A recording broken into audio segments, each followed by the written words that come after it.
नया नियम मत्ती की पुस्तक अध्याय 10 वचन 23। पिता यीशु, आज जो यह वचन मैं सुनूं, इस वचन के अनुसार मैं बनने पाऊं।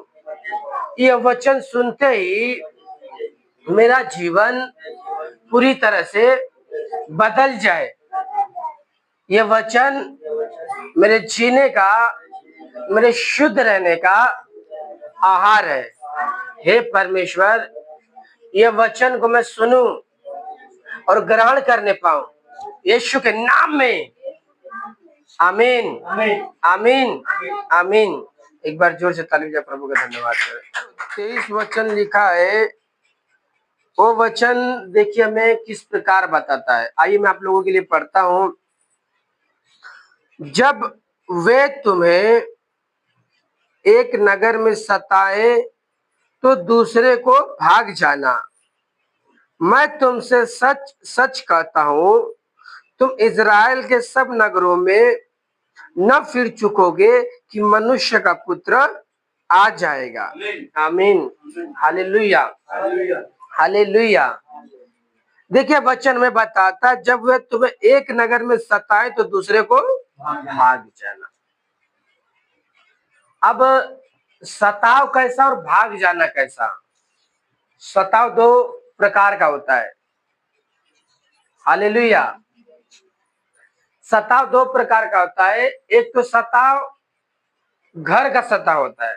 जब किसी का शादी ब्याह हो जाता है तो घर में झगड़ा होता है, तो आदमी क्या सोचता है, घर परिवार को, मेहरारू बच्चे को छोड़ के भाग जाओ।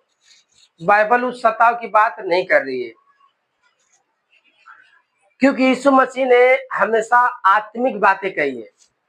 बाइबल बताती, जब तुम्हें एक नगर में सताए तो दूसरे नगर को भाग जाना। जैसे कि यीशु मसीह हमेशा ही अपने वचन के विषय में बातें करते हैं। तो एक विश्वासी भाई है जो यीशु मसीह का सुसमाचार बताता है, जो यीशु मसीह का सुसमाचार बताता है, और सुसमाचार बताते हुए वो लजाता नहीं है। तो बाइबल बता रही है, मान के चलो आप कहीं सुसमाचार बताने गए हो, और सुसमाचार बताते वक्त कहीं किसी गांव, किसी नगर में आपका कोई विरोध कर रहा है कि हमारे यहाँ सुसमाचार नहीं बताना है, यहाँ पे तुझे रहने नहीं देंगे, उसको मारते पीटते हैं। तो हमें ढीठ नहीं बनना है। ढीठ किस प्रकार? जैसे कि आदमी क्या बोलता है कि मेरे साथ यीशु है, मेरे साथ यीशु है, और यीशु ने मुझे ये सारी बातें कहा है। यीशु ने क्या कहा है कि ढांढस बांध, मैंने जग को जीत लिया, मैं तेरे साथ हूं। तो आदमी क्या सोचता है, मेरे साथ जिंदा परमेश्वर है, लोग मार के मेरा कुछ हानि नहीं कर सकते। लेकिन बाइबल बताती है, जब तुझे एक नगर में सताए तो दूसरे नगर को क्या करना? भाग जाना। यीशु मसीह को देखिए, जब वो अपने गांव में आए, जहां पाले पोसे गए थे, तो उनके अपने लोग क्या बोलते थे कि हमने सुना है कि तूने फलाने जगह चिन्ह चमत्कार किया, तू भविष्यद्वक्ता है, तो यहाँ भी कर। तो बाइबल में लिखा है कि उन्होंने अपने गांव नगर में चिन्ह चमत्कार नहीं किया, क्योंकि वो बताते हैं कि भविष्यद्वक्ता अपने घर को छोड़ कहीं और उसका अनादर नहीं होता है, कहीं भी उसकी बेइज्जती, बुराई नहीं होती, घर को छोड़। तो जो बुराई होती है सबसे पहले कहाँ स्टार्ट होती है? घर में।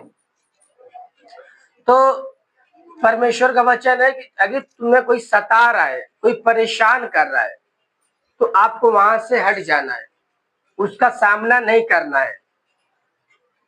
हालेलुया।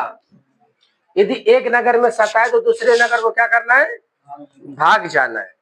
जैसे मैं सुसमाचार किसी गांव में लेके जा रहा हूं, बाइबल में भी लिखा है कि यदि तुम्हारे वचनों की प्रतीति ना करे, मुझे ग्रहण ना करे, तो तुम्हें क्या करना है? उस गांव से निकल आना है। और निकलते समय क्या करना है?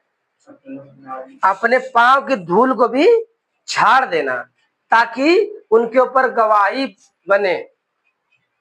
और बाइबल में लिखा है, जिस स्थान पे गांव नगर से निकल कर आओगे, अपने पैर की धूल झाड़ोगे, उस गांव की दशा कैसे होगी? सदोम और अमोरा से भी बदतर हो जाएगी, उससे भी बुरी हो जाएगी। क्योंकि उनको सुसमाचार यदि सुनाया जाता तो कब का कपड़े फाड़ कर राख पे बैठ कर उपवास करके पश्चाताप करते। लेकिन तुम्हें तो सुसमाचार बताया गया, लेकिन तुमने क्या किया? उसकी प्रतीति नहीं की। इसी प्रकार यदि हम सुसमाचार लेकर जाते, कोई व्यक्ति यदि हमारा विरोध करता है तो हमें क्या करना है? उसका हमें विरोध सामना नहीं करना है। यदि कोई हमारे वचन को ग्रहण नहीं कर रहा तो हमें वो नगर छोड़ के दूसरे नगर को जाना सुसमाचार प्रचार करने। प्रभु से हमें ढेठता का प्रार्थना नहीं करना कि प्रभु तू मेरे साथ, मैं यही प्रचार करूंगा। क्योंकि इसी वचन में मत्ती में चेलों को परमेश्वर ने आज्ञा दिया कि तुम ये फलाने जगह जाना, मेरी खोई हुई भेड़ों को खोजने जाना, और तुम दूसरे के पास, इनके पास मत जाना। तो जिस जगह परमेश्वर आपको भेजता वहां जाना, जिस जगह परमेश्वर ने आपको नहीं भेजा वहां हमें जाके सुसमाचार नहीं बताना है। ये वचन का एक ही मतलब है कि यदि आपका कहीं सुसमाचार प्रचार कर रहे हो, कहीं प्रचार के लिए गए हो, यदि कोई विरोध कर रहा है तो वहां से हट जाओ, जाके दूसरे गांव में प्रचार करो, दूसरे नगर में जाके प्रचार करो। वहां पे मार खाने की दिलेरी करने की जरूरत नहीं है कि चलो भैया एक काम करो, तुम मुझे मार दो, काट दो, जो मर्जी सो कर दो, लेकिन मैं यहीं पे सुसमाचार बताऊंगा, इसे छोड़ कहीं जाऊंगा नहीं। हालेलुया। बहुत से लोग बोलते हैं, जैसे कि एक आम भाषा में सब लोग बोलते हैं कि रास्ते से आदमी जा रहा है और रास्ते बीच में खड्डा है, कीचड़ है, तो क्या बोलता है? मेरे साथ परमेश्वर है, मैं जा रहा हूं। जब आप का आंख रहते हुए भी नहीं देख पा रहे हो, दिमाग रहते हुए भी नहीं सोच पा रहे हो, आप जब जाओगे तो खड्डे में गिरोगे, उसमें प्रभु क्या करेगा? परमेश्वर ने कहा उन आकाश के पंछियों को देखो, ना वे बोते ना काटते ना उनका खत्ता होता, तो भी तुम्हारा परमेश्वर उन्हें खिलाता है। क्या तुम्हारा मूल्य पंछियों से बढ़कर नहीं? वो परमेश्वर उन पंछियों को, मान के चलो पंछी तो खेती नहीं कर सकती ना कुछ कर सकती, उन्हें खिलाता है। बाइबल बताती है उनका मूल्य तुमसे बढ़कर है, तुम्हारा मूल्य उन पंछियों से कई गुना बढ़कर है। तो आदमी क्या बोलता है? मैं परमेश्वर के ऊपर भरोसा करता, परमेश्वर मुझे खिलाएगा, परमेश्वर मुझे खड्डे से बाहर निकालेगा। हाँ निकालेगा, कब? जब अचानक आपके जीवन में विपत्ति आएगी तब। अब जानबूझकर आप खड्डे में हाथ डालोगे तो गिरोगे। से बाइबल में वचन बताता है, प्रभु ने कहा यदि तू सांप का मंत्र नहीं जानता तो उसके बिल में हाथ मत डाल। सांप का मंत्र नहीं जानता तो बिल में हाथ मत डाल। यदि हम उसके बिल में हाथ डालते तो क्या करेंगे? मरेंगे। अभी मैं एक वीडियो देख रहा था, तो उस वीडियो में एक पास्टर था। तो पास्टर क्या कर रहा है आप लोगों को पता है? वो पास्टर गले में सांप लिया है, वो प्रचार कर, ओ जीसस ओ लॉर्ड, ओ जीसस ओ लॉर्ड। वो सांप क्या करता है? उसको काट लेता है, वो काट लेता है। और बाइबल में लिखा है ना, तू जवान सिंह और अजगर को क्या करेगा? लताड़ेगा, किसी भी विषनाश वस्तु से तुझे क्या कुछ हानि नहीं होगी। और मूर्ख पास्टर क्या कर रहा है? गले में सांप लटकाया है, ओ जीसस ओ लॉर्ड, और सांप काट लिया, और काट लिया, उसके मुंह से फेन आ रहा है, वो फेन आ रहा है, और उसके बाद वो प्रार्थना किया जा रहा है, और थोड़े समय के बाद क्या होता है? मर जाता है। बताइए, जब मूर्खता भरा काम करोगे तो उसमें परमेश्वर क्या करेगा? बाइबल में लिखा है यदि तू विष जहर भी अगर पी लेगा तो तुझे कुछ हानि नहीं होगी।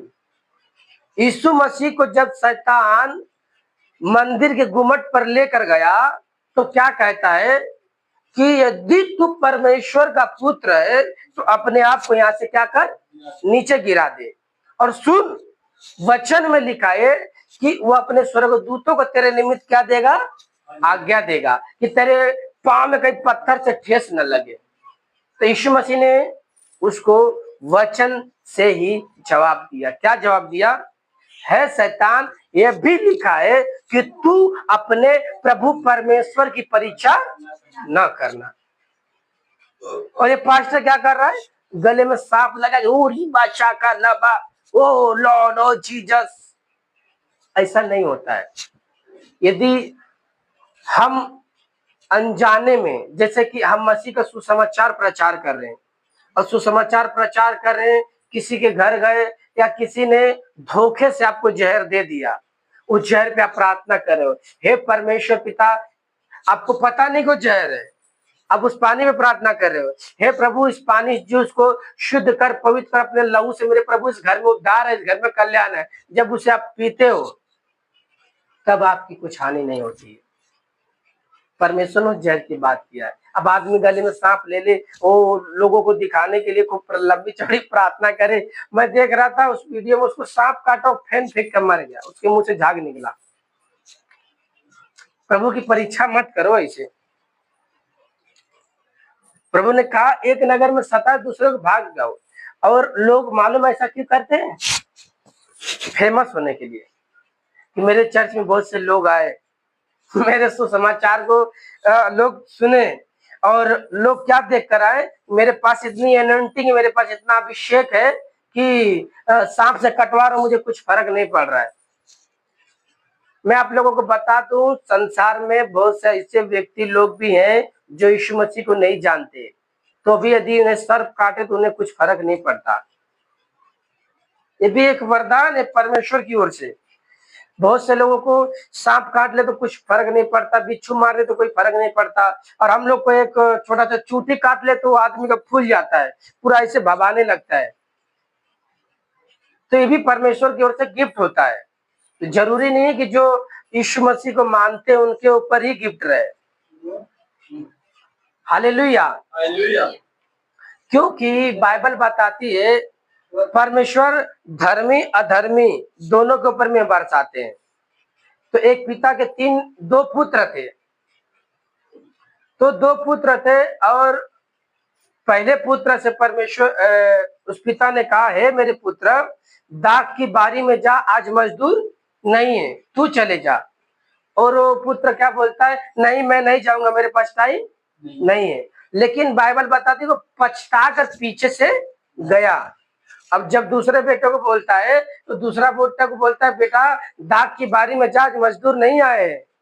तो क्या बोलता, हाँ पिता मैं जाता हूं, और फिर वो आप जाता नहीं है।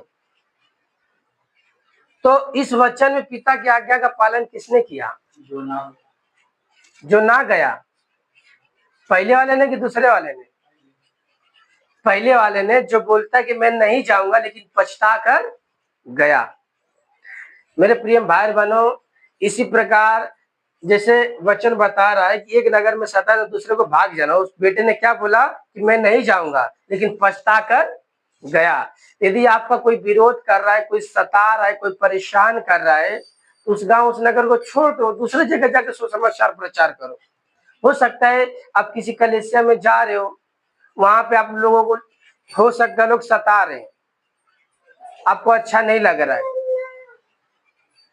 आदमी कलीसिया छोड़ना चालू कर देगा। ब्रदर ने कलीसिया के विषय में कहा है, ये मैं सुसमाचार के विषय, किसी गांव नगर में जाओ तो अगर वहां पे कोई आपका विरोध कर रहा, आपको सता रहा, तो उसे छोड़कर दूसरे जगह चले जाओ। Hallelujah, hallelujah.